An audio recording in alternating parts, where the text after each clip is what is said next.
Have you ever thought about the fact that you might be your team's biggest problem?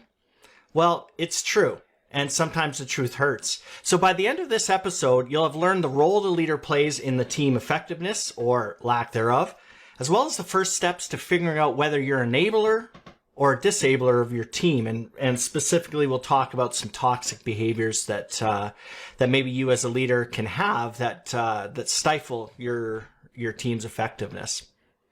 So I'm Daryl Black. I've spent almost 3 decades. Oh man, doing emergency response and emergency management, responding to disasters, things like Hurricane Katrina and a bunch of other missions and things like that. And I'm taking those lessons I've learned in those environments and helping you apply them to your personal and professional lives. So, a couple of announcements.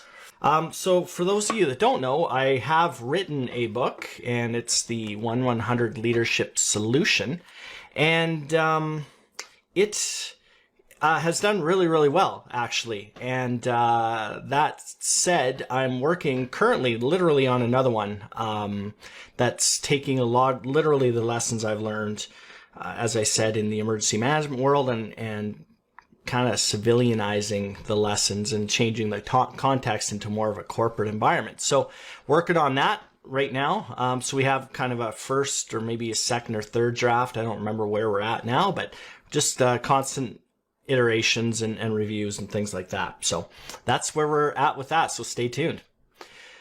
Now, let's do a quick review, shall we? So leadership, as we define it, is social influence which maximizes the efforts of others to achieve a goal. Okay? So social influence which maximizes the efforts of others to achieve a goal.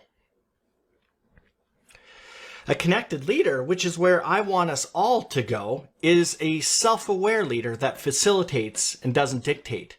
It's one who leads through respect and not fear. One who leads with inspiration and not exasperation. And one who is vulnerable, empathetic, compassionate, and calm, and expects the same of those around them.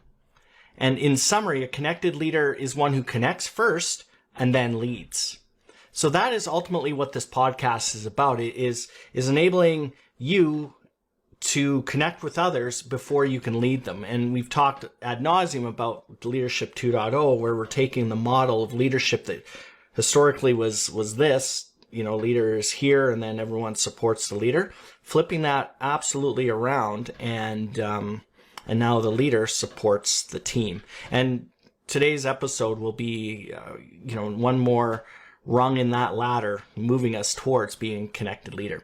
We talked about values last week, and specifically Captain America. So I still have the prop on my desk here. So where is he? No, not going to zoom in properly. That's okay.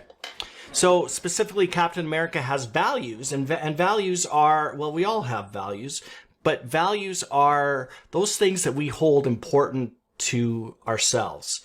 And a good example would be if you have kids wanting to raise them in a certain way, or making them feel certain things are more important than others. So respect for others, respect for themselves comes up quite often, something like that. And Captain America, obviously, in order to lead, your leader must have values that resonate with you. And so with Captain America, the world loves Cap, because the values that he has obviously connect with us on a visceral or a subconscious level. And so your values are really a sense of what are right or wrong, and in the absence of guidance, they give you some clear direction, and they determine your priorities, and really are a measure of whether you're happy or unhappy, whether it be personally or professionally as well. Now, the key point of this episode is the fact that you as the leader are actually critical in the team's effectiveness or non-effectiveness. And so we're going to talk about that. And the concept that I'll use or the analogy I'll use to demonstrate this is the leader as a lid. So here's another prop for you. Now, every team, every crew, every partnership, every dynamic of human beings, macro down to the micro, has that dynamic at play whereby the leader, whoever it might be, is actually the lid. And there is no team, there is no crew, there is no agency, there is no organization, there is no establishment that will ever supersede the limits of the leader. Okay, I'll say that again. The leader is the one that will absolutely limit the effectiveness of a team, hands down. And I get it that that's a little bit heavy. Maybe you don't like to hear that, but that is the truth.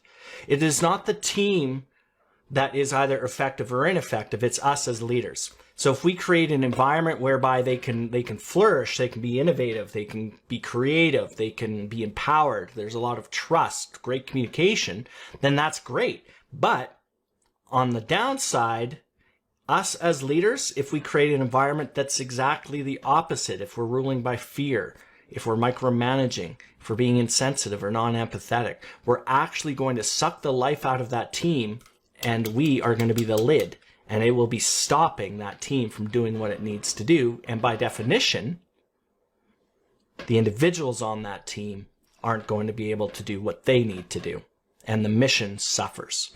So that is the key point. Leader is a lid. You will always be the one factor, the one limiting factor often, that will stop your entire team from excelling. So we'll talk about that. What does it look like for a leader as a lid, for one that's not a bottleneck, one that's not limiting the effectiveness, the innovation and the creativity and the trust and the communication of a team? Well, we've talked about the various roles of a leader before. The leader is essentially like a conductor, if you recall. So the conductor is one that isn't actually playing the instruments, but the conductor is listening with great acuity. This coming from a guy that's never been, I've been to a symphony, I guess, and maybe some opera stuff, but I'm certainly not an expert. But that said, they're standing and they're raised, they're elevated slightly, and they're listening. Well, they also have a visual, of course, over the entire orchestra. But obviously, the more important part is they are listening. They're very much in tune to the various instruments and groups of instruments that are being played, and they're able to make an adjustment. They are not the ones playing the instruments, even though chances are they could play one or many of the instruments that are being played in the orchestra. That is not their job. Their job is to conduct it. Their job is to facilitate the playing of the music and not actually do it. The leader is also a counselor.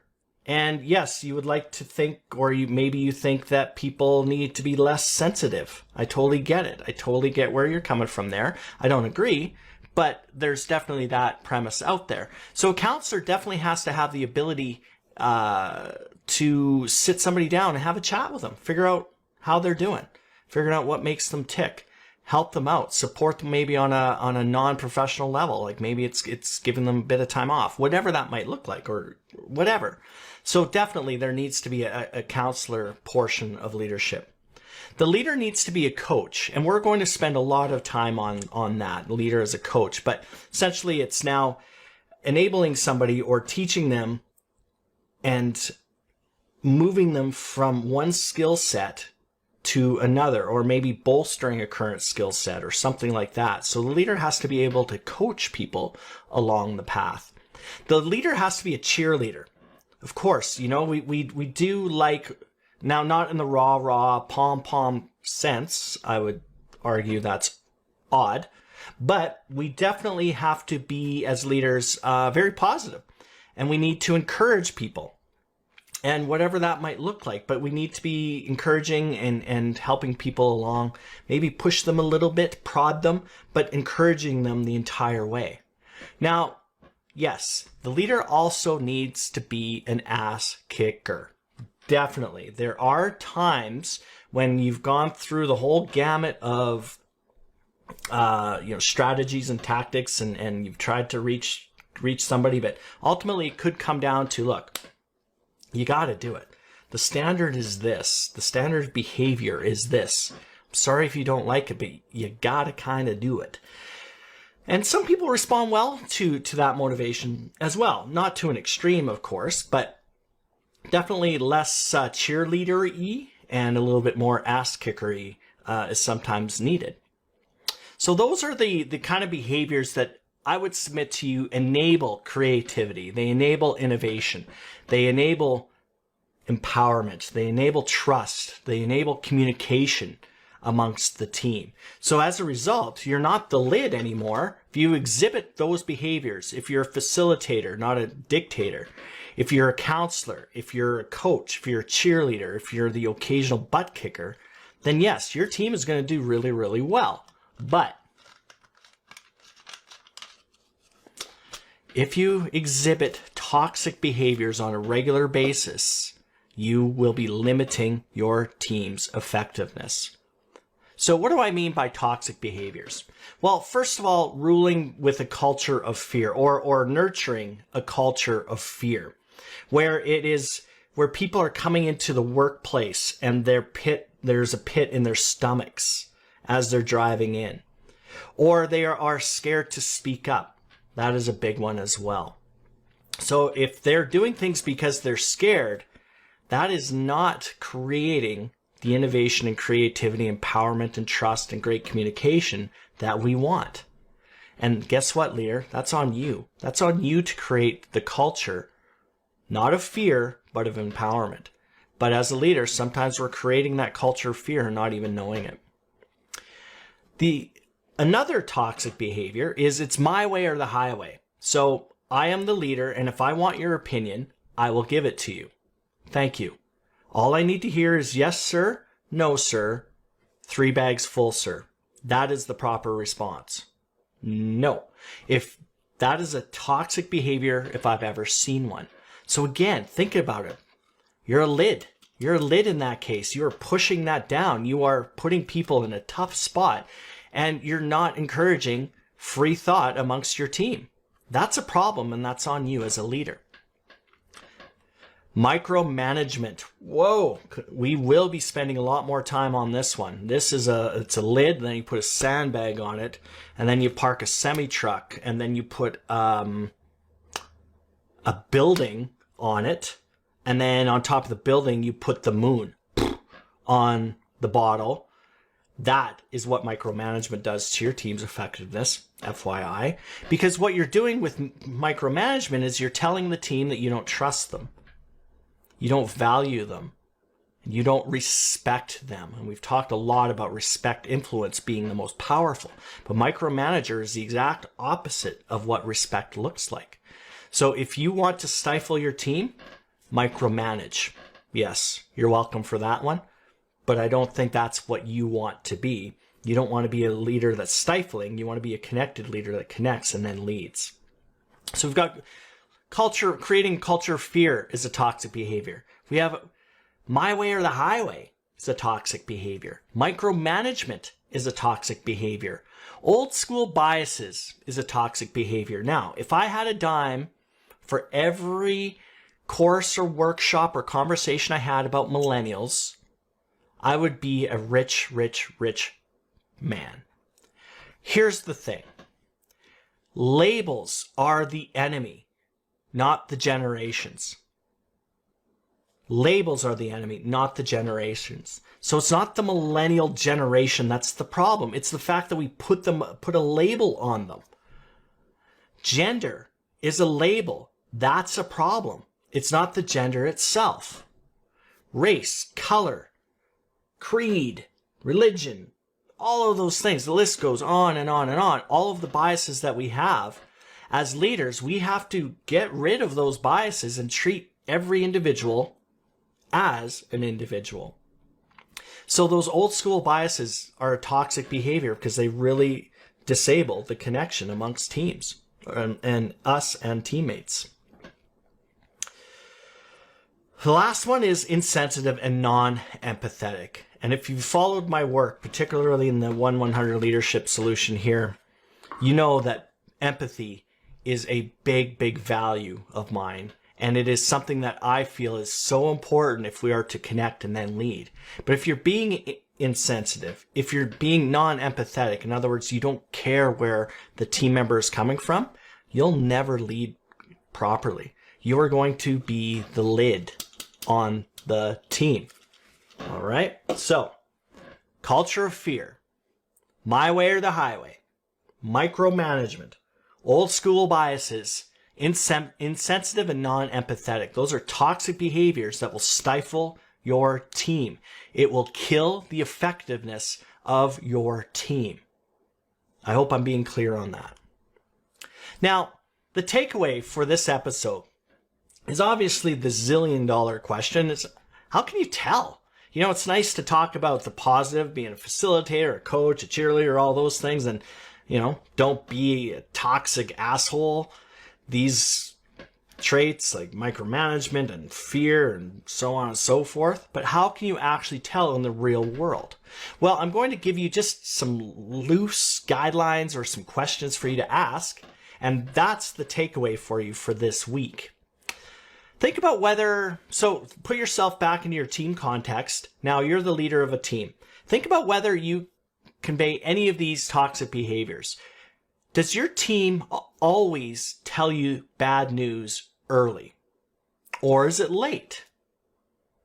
Or do you have to discover the bad news on your own? So, does your team tell you bad news early or late? Or do you even have to figure it out yourself? If the answer is late and you have to find out yourself, chances are somewhere along that list of toxic behaviors, you're exhibiting those. All right. Now, you're in a meeting. Are you, as the leader, always the one talking? Are you the one going on a diatribe? Are you the one pontificating? Are you the one dictating the pace of the meeting? If the answer is yes, particularly when you ask a question during said meeting and ask for input, and there are crickets, or there are just safe answers, or there are answers that you think that they think you want to hear, that's a problem.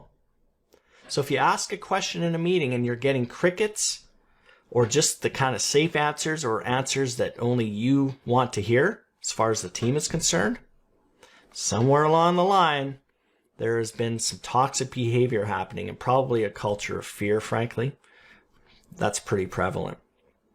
So keep those in mind, okay? Those couple of kind of litmus tests. The first one is the bad news. You find out early or late, or do you have to find out yourself pretty much every time? In meetings, are you the only one talking? And when you ask a question, what kind of answers do you get, if any? Are they safe answers? Are they no answers? Are they ones that people know that you'll agree with? If the answers indicate that yes, you are getting the safe answers, you are not getting answers, or you're getting information or bad news late or not at all, it's time for a little self-reflection, my friend. And that's the harsh reality. But if you truly want to be an effective leader, connected leader, you don't want to be the lid. You don't want to be the limit for your particular team. So keep that in mind. All right. So our call to action, obviously subscribe to the podcast. Go to darylpodcast.com. Man, easy for me to say. www.darylpodcast.com. Subscribe. We're on Apple Podcasts, Google, SoundCloud for sure, but definitely do that.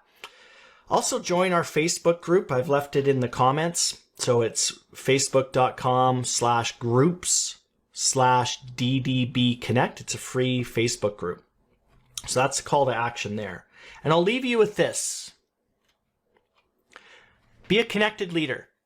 Don't just be a manager or just a leader. Be a connected leader.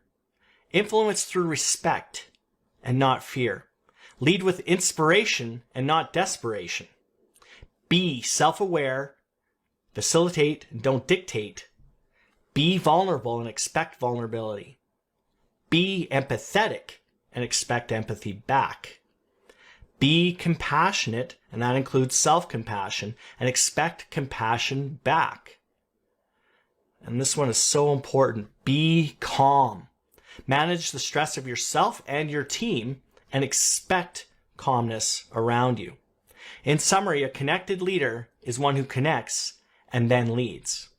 So remember to subscribe, share, comment. Let's have a conversation around this. I would love to hear your thoughts in the comments, whether it be live here or in the replay, about what other behaviors you think cause dysfunction in a team, where the behaviors that you think teams are stifled under, that their effectiveness is greatly limited. I'd be curious. Go ahead and comment below. I'd appreciate it.